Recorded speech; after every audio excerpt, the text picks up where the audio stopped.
Hello, everyone. It's Rich Michael Jones. Time for the Bible read for April 26th. Be in Judges chapter 6.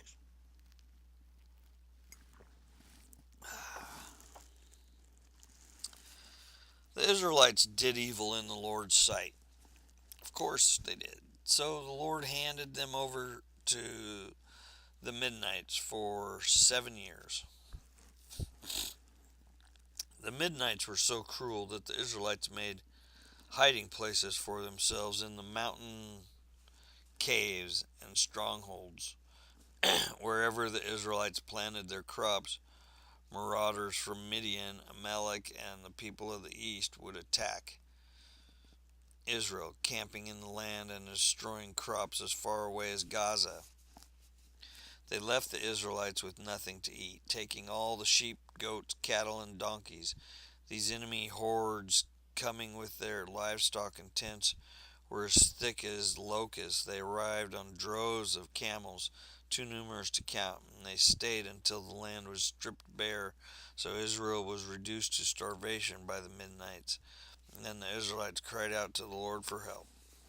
When they cried out to the Lord because of Midian, the Lord sent a prophet to the Israelites. He said, "This is what the Lord, the God of Israel, says.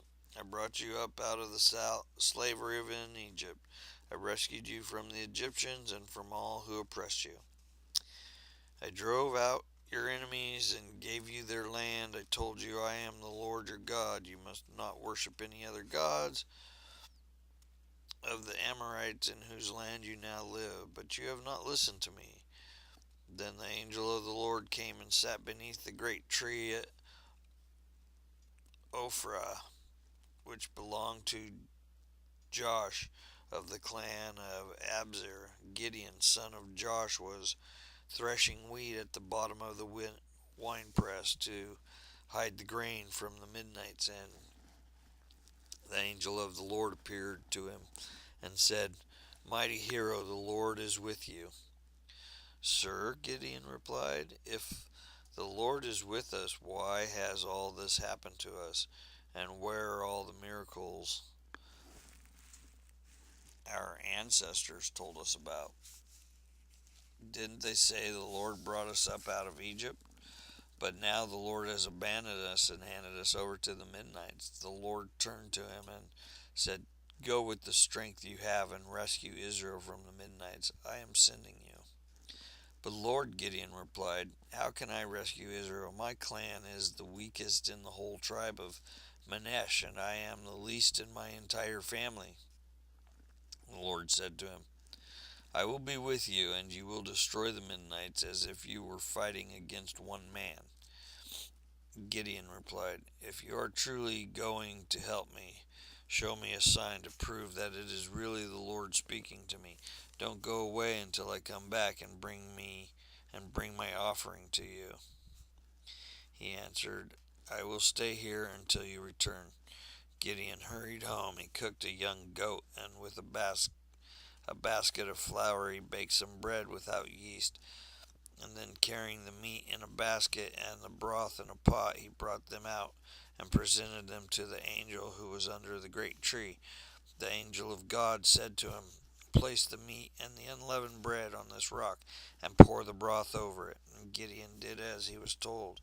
Then the angel of the Lord touched the meat and the bread with the tip of his staff in his hand, and fire flamed upon the rock and consumed all he had brought, and the angel of the Lord disappeared. When Gideon realized that it was an angel of the Lord, he cried out, "O Lord, I am doomed. I have seen the angel of the Lord face to face." "It is all right," the Lord replied. "Do not be afraid. You will not die." And Gideon built an altar to the Lord there and named it Yahweh Shalom, which means the Lord is peace.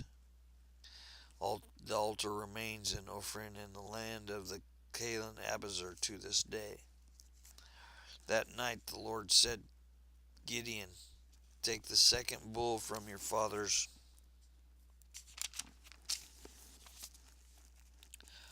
herd, the one that is 7 years old. Pull down your father's altar to Baal and cut down the Asherah pole and standing beside it.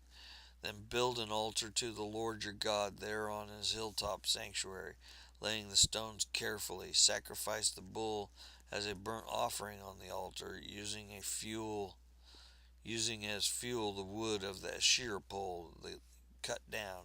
So Gideon took 10 of his servants and did as the Lord commanded him, but he did it at night because he was afraid of the other members of his father's household, and the people of the town.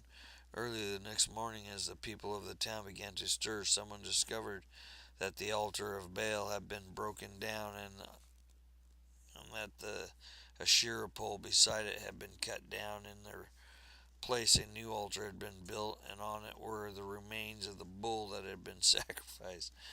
The people said to each other, "Who did this?" And after asking around and making careful search, they learned that it was Gideon, the son of Josh. "Bring out your son," the men of the town demanded of Josh. "He must die for destroying the altar of Baal and for cutting down the shear pole." But Josh shouted to the mob that confronted him, "Why are you defending Baal? Will you argue his case? Whoever pleads his case will be put to death by morning. If Baal truly is a god, let him defend himself and destroy the one who broke down his altar." From then on, Gideon was called Jerubbaal, which means "let Baal defend himself," because he broke down Baal's altar. Soon afterwards, the armies of Midian, Amalek, and the people of the east formed an alliance against Israel and crossed the Jordan, camping in the valley of Jezreel. Then the Spirit of the Lord took possession of Gideon. He blew a ram's horn as a call to arms, and the men of the clan of Abiezer came to him. He also sent messengers throughout Manasseh, Asher, Zebulun, and Naphtali, summoning their warriors, and all of them responded. Then Gideon said to God, "If you are truly going to use me to rescue Israel as you promised, prove it to me in this way. I will put a wool fleece on the threshing floor tonight. If the fleece is wet with dew in the morning, but the ground is dry, then I will know that you are going to help me rescue Israel as you promised." And that is just what happened. When Gideon got up early in the next morning and squeezed the fleece and wrung out a whole bowl full of water, then Gideon said to God, "Please don't be angry with me, but let me make one more request, that let me use the fleece for one more test. This time let the fleece remain dry while the ground around it wet with dew." So that night God did as Gideon asked. The fleece was dry in the morning, but the ground was covered with dew. Oh, Gideon. Probably where that commandment came, not to test the Lord. Probably got triple L's. Bunch of parlor tricks. Second read, thank God for Jesus, is in Luke chapter 22 still. To chapter 23. So they arrested him and led him to the high priest's home, and Peter followed at the distance. The guards lit a fire in the middle of the courtyard and sat around it, and Peter joined them there. A servant girl noticed him in the firelight and began staring at him. Finally, she said, "This man was one of those Jesus followers," but Peter denied it. "Woman," he said, "I don't even know him." After a while, someone else looked at him and said, "You must be one of them." "No, man, I'm not," Peter retorted. About an hour later, someone else says, "This must be one of them, because he's a Galilean too."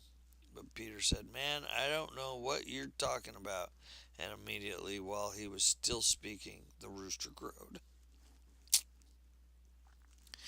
At that moment, the Lord turned and looked at Peter. Suddenly, the Lord's word flashed through Peter's mind. "Before the rooster crows tomorrow, morning you will deny 3 times that you even know me." And Peter left the courtyard weeping bitterly. The guards in charge of Jesus began mocking and beating him. They blindfolded him and said, Prophesy to us who hit you that time. And they hurled all sorts of terrible insults at him. At daybreak, all the elders of the people assembled, including the leading priests and the teachers of religious law. Jesus was led before this high council, and they said, "Tell us, are you the Messiah?" But he replied, If I tell you, you won't believe me, and if I ask you a question, you won't answer. But from now on, the Son of Man will be seated in the palace, in the place of power at God's right hand." They all shouted, "So you are claiming to be the Son of God?" And he replied, "You say that I am. Why do we need another witness?" They said, "We ourselves heard him say it." Then the entire council took Jesus to Pilate and the Roman governor. They began to state their case. "This man has been leading our people astray by telling them not to pay their taxes to the Roman government and by claiming he is the Messiah of a king." So Pilate asked him, "Are you the king of the Jews?" Jesus replied, "You have said it." Pilate turned to the leading priests and to the crowd and said, "I find nothing wrong with this man." Then they became insistent. "But he is causing riots by teaching wherever he goes, all over Judah, from Galilee to Jerusalem." "Oh, is he a Galilean?" Pilate asked. When they said that he was, Pilate sent him to Herod Antipas, because Galilee was under Herod's jurisdiction, and Herod happened to be the Jerusalem at the time. Herod was delighted at the opportunity to see Jesus because he had heard about him and had been hoping for a long time to see him perform a miracle. He asked Jesus question after question, but Jesus refused to answer. Meanwhile, the leading priests and the teachers of religious law stood there shouting their accusations.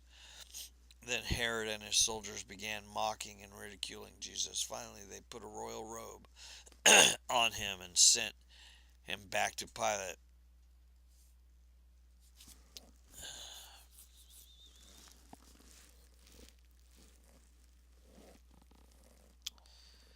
You guys know how Luke ends, don't you?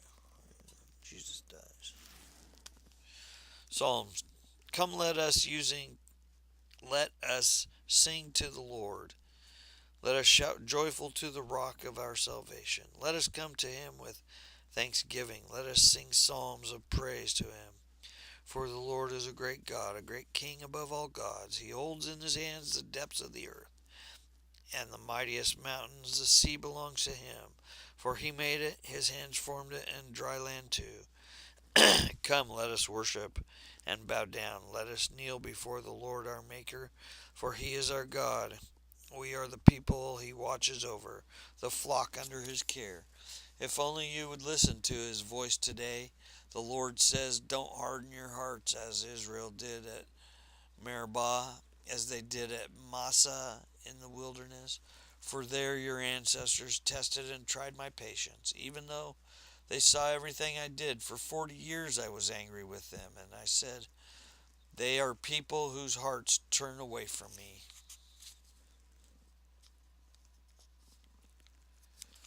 No doubt about it. They refuse to do what I tell them, so in my anger I took an oath. They will never enter my place of rest. Sing a new song to the Lord. Let the whole earth sing to the Lord. Sing the Lord, praise his name.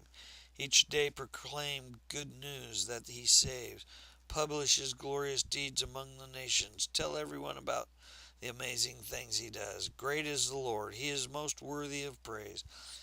He is to be feared above all gods. The gods of other nations are mere idols, but the Lord made the heavens. Honor the majesty surrounding him. Strength and beauty fill his sanctuary. O nations of the world, recognize the Lord. Recognize that the Lord is glorious and strong. Give to the Lord the glory he deserves. Bring your offering and come into his courts. Worship the Lord in all his holy splendor. Let all the earth tremble before him.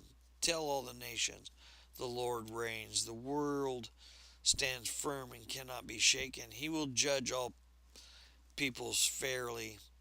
Let the heavens be glad and the earth rejoice. Let the sea and everything in it shout his praise. Let the field and the crops burst out with joy, and let the trees of the forest rustle with praise before the Lord, for he is coming. He is coming to judge the earth. He will judge the world with justice and the nations with his truth. You're living judgment day.